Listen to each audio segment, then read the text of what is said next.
আসসালামু আলাইকুম। প্রকৃত মুক্তিযোদ্ধাদের সম্মান দেওয়া হবে, তার একটি খবর জানবো।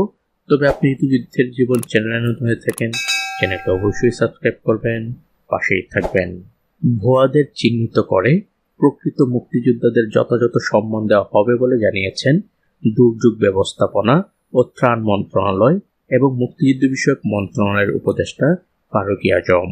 সর্বপ্রথম ভুয়া মুক্তিযোদ্ধাদের চিহ্নিত করা হবে। সেই ভুয়া মুক্তিযোদ্ধাদের বাদ দেওয়ার পর বেরিয়ে আসবে প্রকৃত মুক্তিযোদ্ধা। সেই প্রকৃত মুক্তিযোদ্ধাদেরকেই যথাযথ সম্মান দেওয়া হবে। তার জন্য ইতিমধ্যে কার্যক্রম শুরু হয়ে গেছে।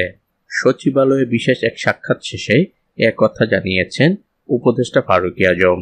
এই ফারুক আজম বলেন, প্রকৃত মুক্তিযোদ্ধাদের যথাযথ সম্মান দিতে চায় রাষ্ট্র। যারা ভুয়া মুক্তিযোদ্ধা হয়ে জাতির সঙ্গে প্রতারণা করেছে তাদের বিচার হবে, আর প্রকৃত মুক্তিযোদ্ধাদের দেওয়া হবে সম্মান। ফারুক আজম এও বলেছেন, ইতিমধ্যে মুক্তিযোদ্ধা কোটায় কতজন মুক্তিযোদ্ধার সন্তানের চাকরি হয়েছে তা যাচাই বাছাই কাজ চলছে। সেখানে কতজন প্রকৃত মুক্তিযোদ্ধার সন্তান চাকরি পেয়েছে তাদের ঠিক রেখে ভুয়া মুক্তিযোদ্ধা সন্তানদের বিষয়ে সিদ্ধান্ত হবে, তাদের বিরুদ্ধে ব্যবস্থা নেওয়া হবে। তিনি আরও বলেন, ভুয়া মুক্তিযোদ্ধা সংক্রান্ত ৩,০০০-এর অধিক মামলা রয়েছে। এরা আদালতে স্থগিতাদেশ নিয়ে সুবিধা বহাল রেখেছে, সেই সব বিষয়েও কাজ করা হচ্ছে।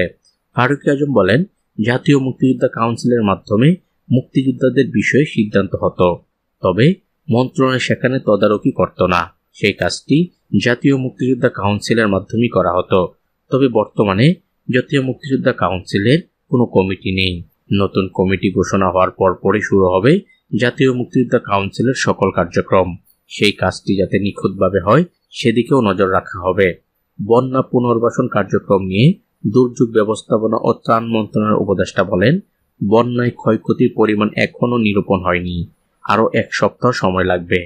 বন্যায় পুনর্বাসন কর্মসূচিতে সাহায্য ও সহযোগিতার বিষয়ে আলোচনা হয়েছে অস্ট্রেলিয়ার রাষ্ট্রদূতের সঙ্গে। বিষয়টি তারা বিবেচনায় নিয়ে সহযোগিতার আশ্বাস দিয়েছেন। তো আজ এ পর্যন্তই, দেখা হবে অন্য এক নতুন ভিডিওতে। ততক্ষণ পর্যন্ত সবাই ভালো থাকবেন, সুস্থ থাকবেন। আল্লাহ হাফেজ।